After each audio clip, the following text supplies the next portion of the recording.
Hello students, welcome to online study program of Carmel School. Today we are going to study the 8th chapter of SST, Framing of Constitution and its Features. Listen carefully.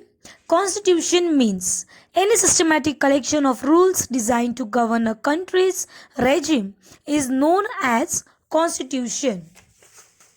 मतलब किसी भी देश को चलाने के लिए बनाए गए जो रूल्स होते हैं उसका जो सिस्टमैटिकली कलेक्शन किया जाता है उसको संविधान कहते हैं. Then importance. Constitution is the basic and most important document. The laws of the country are based on the constitution. The country's constitution and the constitutional laws should be subject to relevant provisions. The constitution is superior to all the laws of the country. Constitution involves periodically changing requirements of the people's aspirations, expectations, interests as well as the emotions which are high. That's the reason constitution is known as a life and a basic document.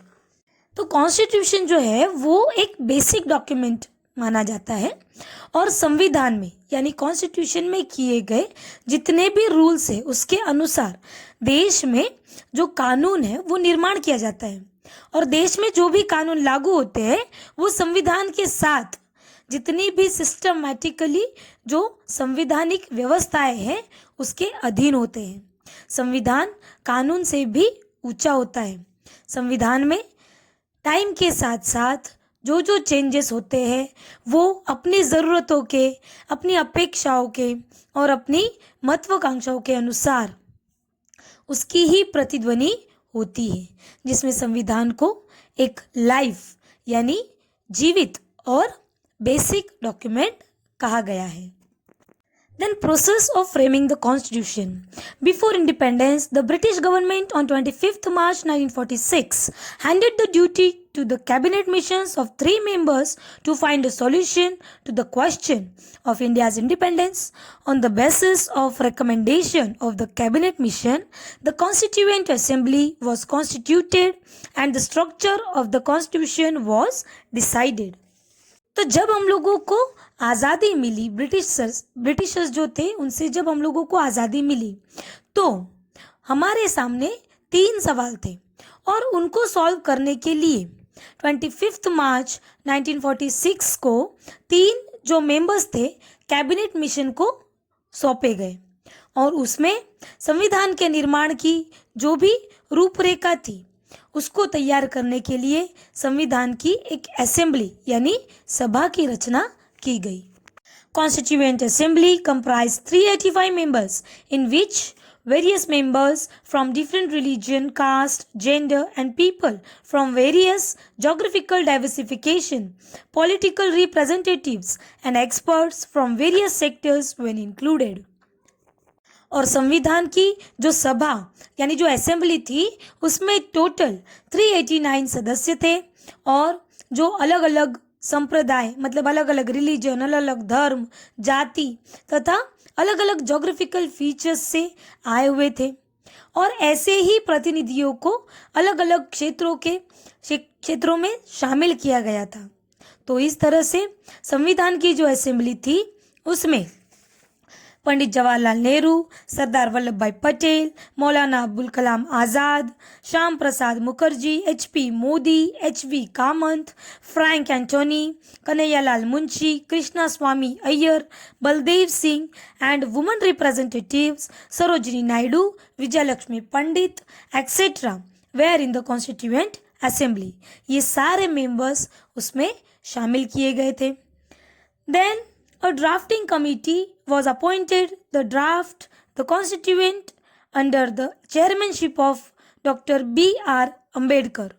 और संविधान के सभा के जो अध्यक्ष थे वो थे डॉक्टर राजेंद्र प्रसाद और ड्राफ्टिंग कमेटी के चेयरमैन डॉक्टर भीमराव अंबेडकर थे.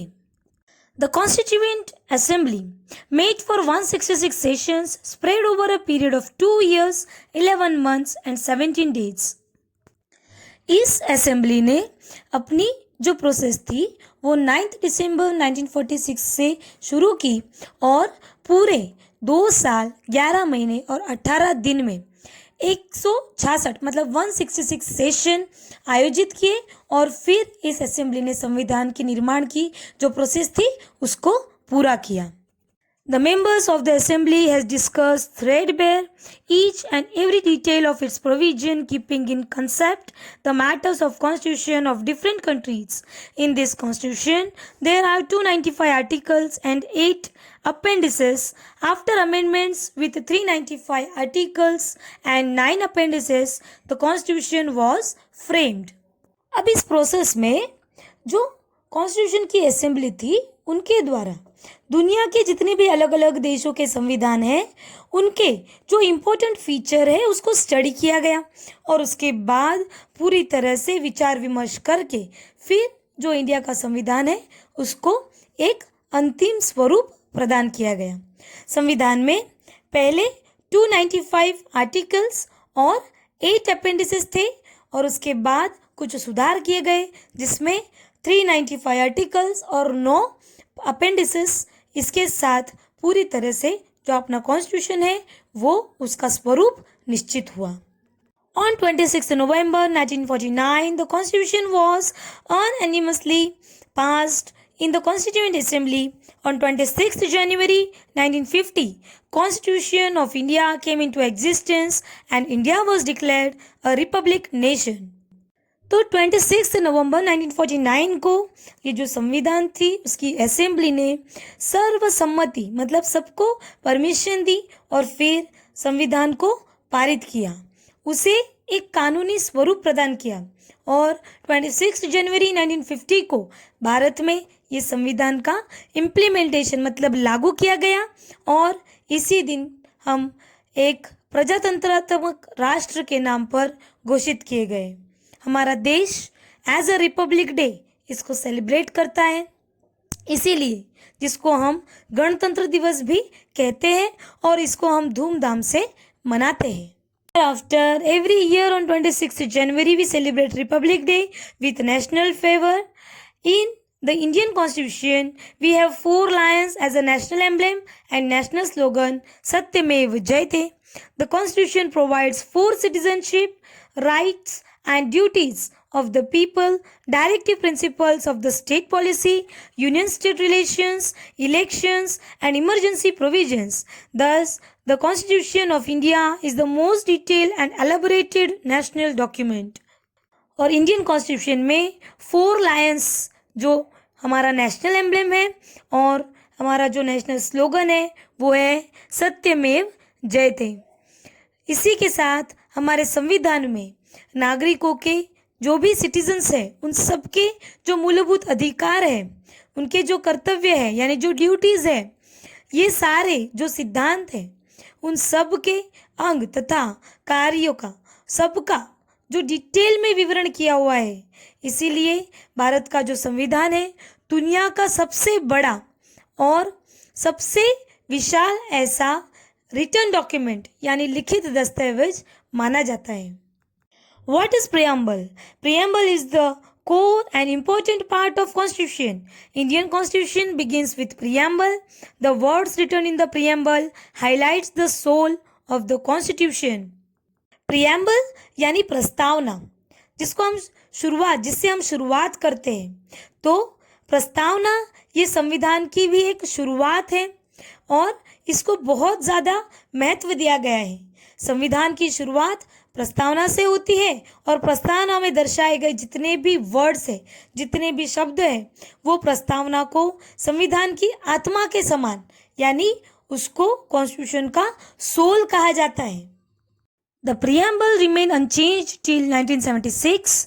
In 1976, the words socialist, secular, unity and integrity of the nation were added. तो 1976 में हुए 42nd मतलब 42वें जो अमेंडमेंट्स हुई थी, जो सुधार हुआ था, उसके द्वारा प्रस्तावना में कुछ वर्ड ऐड किए गए जिसको सार्वभौम शब्द, उसके बाद समाजवादी, धर्मनिरपेक्ष, इन शब्दों को जोड़ा गया और उसी तरह राष्ट्रीय एकता और राष्ट्र की अखंडता इन शब्दों का भी समावेश किया गया. The preamble verbalizes the fundamental objective of the Constitution, aims, ideas, and principles. Therefore, the preamble straightway gives a clear insight of the rule of welfare. The preamble reflects Constitution framers' psyche.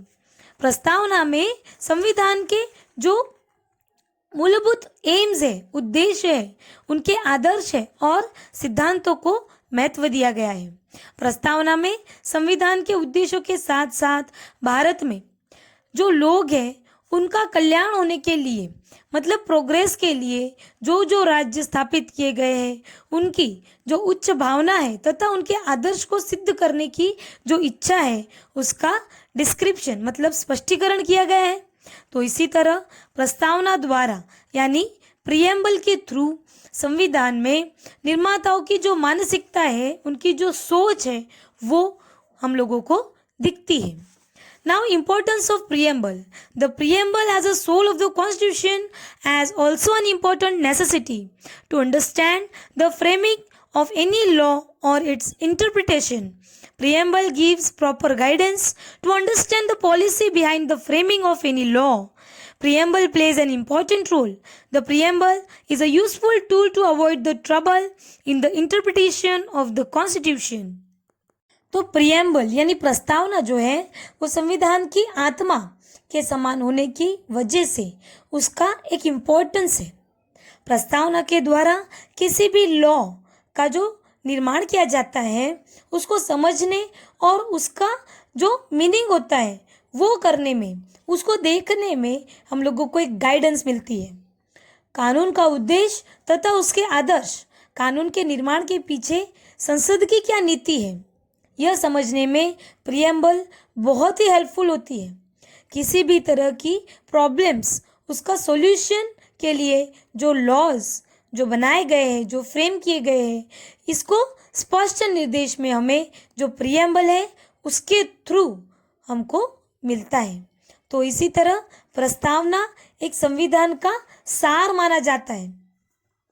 When any ambiguity or obscure details in law arises, preamble helps in understanding and interpreting the law. Thus, preamble serves as a compass to understand the provisions of constitutional law.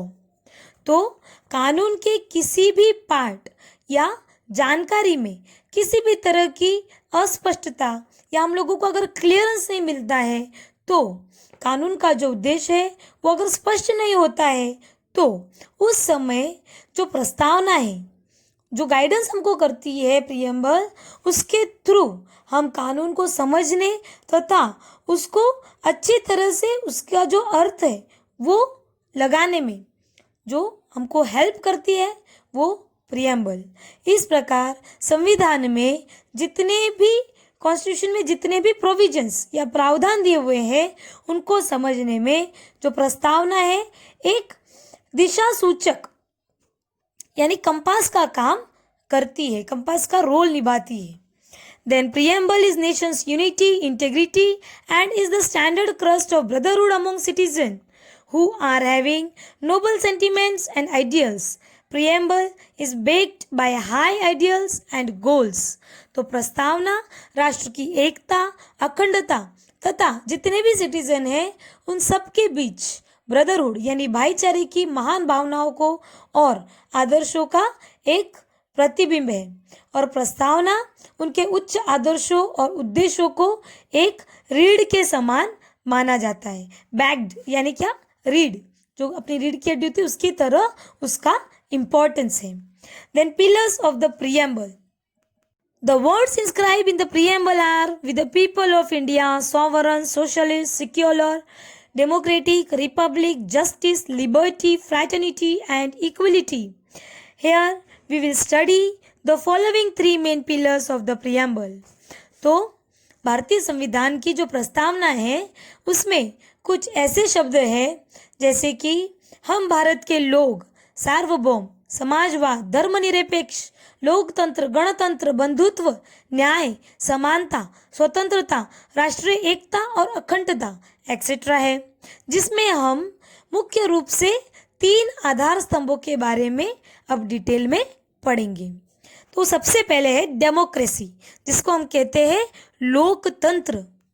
The ultimate sovereignty of power is with the people according to Indian Constitution. There is no particular regime of any one particular person. Instead, it is with the people. तो भारत के संविधान में एक अंतिम सार्वभौमिक सत्ता और भारत की जो जनता है उनको प्रदान की गई है। हमारे देश में किसी एक व्यक्ति अथवा एक ग्रुप इसका शासन नहीं है, बल्कि सत्ता की जो अंतिम जो बागडोर होती है वो किसके हाथ में होती है? जनता के। मतलब पीपल्स जो है वो ही हमारी सरकार का चुनाव करते हैं। Democracy, the word is derived from Greek word demos, means people, and kratos means power. Country's power is not within a group of a people. Instead, it is within the people of the country. Democratic state administration is such an arrangement in which there is equal justice for people to social, economical, and political, and having equal rights of participation. तो लोकतंत्र यानी democracy ये एक शब्द जो Greek शब्द से demos यानी लोक और क्रतोस यानी सत्ता इससे उत्पन्न हुआ है। तो राज्य सत्ता स्थापित करने के लिए जो अधिकार कुछ ग्रुप्स के पास न होकर वो जनता के हाथ में होते हैं। लोकतंत्र एक ऐसी व्यवस्था है जिसमें देश की जनता को सामाजिक, आर्थिक और राजनीतिक जस्टिस मिलता है और लोगों को शासन व्यवस्था में शामिल होने का अधिकार मिल जाता है।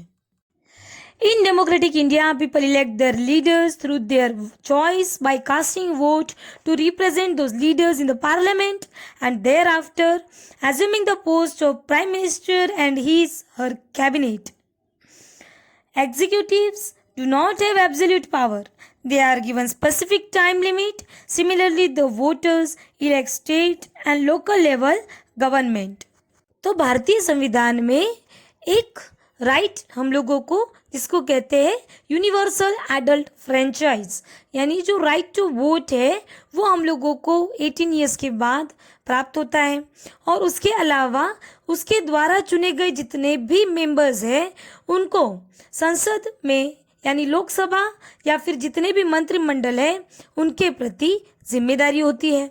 अब ये जो कार्यपालिका है इनकी सत्ताएं असीमित नहीं होती, उसे एक निश्चित समय के लिए शासन की जो बागडोर मतलब उसका एक कालावधि होता है, एक पीरियड होता है। तो इस तरह राज्य स्तर तथा स्थानीय स्तर पर लोग सरकार का चुनाव करते हैं। Democracy means by the people, for the people and of the people. Cabinet consists members of parliament. Cabinet of ministers is responsible to the parliament. Any citizen of India who possesses required constitutional eligibility can contest the election. Ministerial positions are not acquired hereditary. Each elected government has 5 years of tenure. This government works under the principle of constitution and therefore it is known as responsible government. The democratic government is based on liberty, equality and feeling of fraternity and continuously work to achieve these goals. तो इस तरह से लोकतंत्रात्मक state यानी राज्य इसका meaning ये होता है कि जनता का जनता द्वारा और जनता के लिए चलाने वाला राज्य। इस तंत्र में वास्तविक जो सत्ता होती है वो जनता द्वारा चुने हुए प्रतिनिधियों से बने मंत्रिमंडल के पास होती है और मंत्रिमंडल जो संसद के प्रति जिम्मेदार होते हैं। भारत एक गणतंत्रात्मक यानी रिपब्लिक देश है। वो किससे इसलिए वो कहा जाता है क्योंकि यहाँ कोई भी सिटीजन जो कॉन्स्टिट्यूशन में निर्धारित किए हुए योग्यता को अगर पूरा करता है, वो जो एलिजिबिलिटी अगर किसी भी सिटीजन में है, किसी भी पर्सन में है, तो वो जो सार्वत्रिक वयस्क जिसको हम यूनिवर्सल एडल्ट फ्रेंचाइज कहते हैं उसके द्वारा निर्वाचित किया जाता है और वह किसी भी वंश परंपरागत यानी हेरिडिटरी मतलब यानी विरासत के अंतर्गत इस पद को प्राप्त नहीं कर सकता। पहले कैसे होता था कि जो राजा महाराजा होते थे उनके जो सक्सेसर होते वो उन्हीं के बेटे होते थे, गद्दी पर वही बैठते थे, लेकिन कॉन्स्टिट्यूशन में ऐसा नहीं है। उनका एक कालावधि होता है, एक टेन्योर होता है, 5 साल तक वो अपने पद पर रह सकते हैं और संसदीय सरकार में संयुक्त उत्तरदायित्व जो जिम्मेदारी है वो उसी सिद्धांत पर कार्य करती है। और इसी तरह से भारत की जो लोकतंत्रात्मक सरकार है वो स्वतंत्रता, समानता और बंधुत्व के विचार को स्वीकार करे। The Constitution disseminates the power to people to cast their vote according to their free will and thereby instills confidence in the Constitution. The Constitution of Democratic India renders fundamental rights, principles for the political directions, Parliament, Member of Assembly, independent and impartial justice, and Election Commission are those provisions which make our country democratic in every means. और constitution में जितने भी प्रतिनिधि है वो अपनी जो जिम्मेदारी है उसको निभाने के लिए हमेशा प्रयत्नशील रहे, ऐसी स्पष्टता संविधान की प्रस्तावना में की गई है। संविधान जिन्होंने बनाया उन्होंने भारत की जनता को सभी तरह से जो यूनिवर्सल एडल्ट फ्रेंचाइज है उसको प्रदान कर एक साहसपूर्ण कार्य किया है। भारतीय संविधान में मूलभूत अधिकार, राजनीति के मार्गदर्शक सिद्धांत, फिर पार्लियामेंट यानी संसद, विधानसभा, स्वतंत्रता, निष्पक्ष न्यायपालिका और चुनाव आयोग की रचना और उसके कार्य की सारे काम जो उपबंध भारत को लोकतंत्रात्मक देश के रूप में घोषित करते हैं। Adult suffrage means the citizen above 18 years of age can cast his or vote to one's choice of leaders without discriminating caste, creed, religion, language, gender, education and income or birthplace. But it is essential that the citizens are enlisted in the electoral list. तो universal adult franchise इसका meaning किसी भी जाति, धर्म, भाषा, लिंग और शिक्षा इसके अलावा जहां उनका बर्थ यानी जन्म स्थान है उसमें किसी भी तरह का भेदभाव नहीं किया गया है। और 18 साल के बाद हमारी अधिक से अधिक उम्र तक हम लोगों के पास एक अधिकार आता है, वो होता है राइट टू वोट यानी वोट देने का, मत देने का अधिकार। और मतदाता सूची में जितने भी सिटीजन हैं उनका जो नामांकन जो लिस्ट है वो ज़रूरी होती है। Then second pillar socialistic. In the year 1976, by 42nd Indian Constitution Amendment, Constitution of India added in the 42nd Amendment the word socialist. Most of provisions in the Constitution of India directly or indirectly show social revolution, which brought social and economic equality and furthered the aim of welfare state. तो अगर हम second pillar के बारे में पढ़ें तो socialistic यानी समाजवाद, तो भारत में 1976 में जो इमरजेंसी जो गवर्नमेंट थी तब 42nd एक अमेंडमेंट हुई थी, मतलब एक संवैधानिक सुधार किया गया था। उसमें समाजवाद ये जो शब्द है वो कॉन्स्टिट्यूशन में जोड़ा गया था और भारतीय संविधान में की गई जितनी भी व्यवस्था है उसका मूलभूत उद्देश्य प्रत्यक्ष या अप्रत्यक्ष यानी डायरेक्टली या इनडायरेक्टली सामाजिक क्रांति सोशल रिवॉल्यूशन द्वारा सामाजिक तथा आर्थिक समानता के आधार पर एक लोक कल्याणकारी मतलब जनता के हित में इस राज्य की स्थापना की हुई है। Then the principle of socialistic pattern directs social, economic and political equality for citizens as given in the preamble. It is now regarded as a prime feature of the state. It reflects the fact that India is committed to secure social, economic and political justice for all its people. India stands for abolishing all forms of exploitation as well as for securing equitable distribution of income, resources and wealth. Any one particular person should not have power over all assets. Instead, everyone should have equal opportunity by getting facilities and provisions from society and thereby eliminating the discrimination of rich and poor. Therefore, we can say that Constitution of India is a socialistic document. इस समाजवादी रचना में राष्ट्रीय संपत्तियों का न्यायपूर्ण विभाजन और उत्पादन तथा वितरण व्यवस्था पर राज्य का स्वामित्व हो, राज्य के विविध क्षेत्रों तथा व्यवसाय में कार्यरत लोगों के जितने भी आय की असमानता है उसको कम करने का हमेशा प्रयास किया जाता है। किसी भी पर्सन या फिर ग्रुप्स के हाथ में जो भी संपत्ति होती है उसको सेंट्रलाइज करना और समाज के सभी लोगों को स्वस्थ एवं गौरवपूर्ण विकास के लिए अवसर तथा सुविधा मिलनी चाहिए, जिसमें सामाजिक कल्याण को सिद्ध किया जा सके और अमीर गरीब के भेदभाव के बिना और लोगों के जीवन स्तर को ऊंचा लाकर उसमें सामाजिक और आर्थिक कल्याण को प्राप्त करने के संबंध में मार्गदर्शक सिद्धांतों का समावेश किया हुआ है, जिसके कारण जो इंडियन कॉन्स्टिट्यूशन है वो एक सोशल डॉक्यूमेंट है। Then third pillar, secularism. In the year 1976, by 42nd Indian Constitution Amendment, the word secular was inserted. India is a secular country. India can never become one particular religious country. As per the provisions of the Constitution, India does not follow any particular religion. So, the country never promotes any religious activity. The country cannot involve any secular activity with religious activity. The citizen of the country has a freedom to choose his or her religion. The country cannot discriminate a citizen on religious basis. Equal job opportunities and political rights to the citizens are given without any religious discrimination. In this way, secularism is the basic foundation and mandatory feature of the Constitution. अब अगर हम third pillar की बात करें जिसको कहते हैं secularism यानी धर्मनिरपेक्ष, तो 1976 में जो 42nd अमेंडमेंट हुई थी उसमें धर्मनिरपेक्ष ये शब्द जो प्रियम्बल है उसमें जोड़ा गया था और भारत एक धर्मनिरपेक्ष अथवा असांप्रदायिक जिसको सेक्युलर हम कहते हैं संविधानिक व्यवस्थाओं के अनुसार भारत एक धार्मिक राज्य नहीं बन सकता। भारत का अपना कोई धर्म नहीं है जिससे धार्मिक मामलों में राज्य कोई भी इंटरफेयर नहीं कर सकता और न ही किसी धार्मिक प्रवृत्ति का समर्थन कर सकता है। राज्य किसी भी धर्मनिरपेक्ष प्रवृत्ति को धर्म के साथ नहीं जोड़ सकता। देश के प्रत्येक सिटीजन को अपनी इच्छा के अनुसार धर्म का पालन की स्वतंत्रता दी गई है।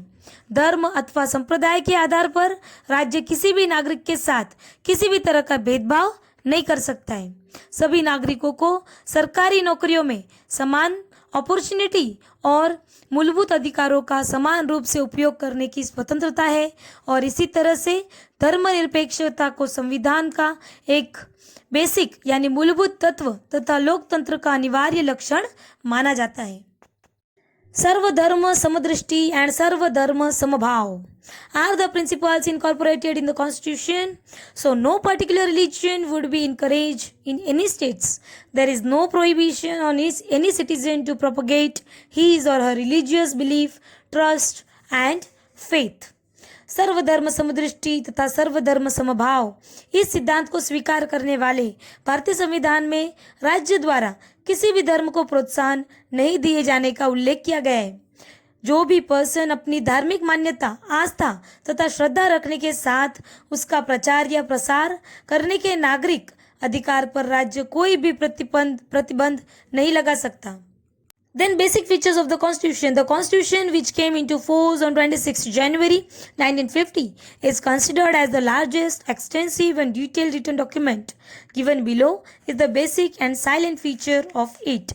तो 26 जनवरी 1950 में लागू जो विश्व का सबसे बड़ा ऐसा जो भारत का लिखित संविधान है उसके कुछ मूलभूत लक्षण हैं वो नीचे दिए गए हैं।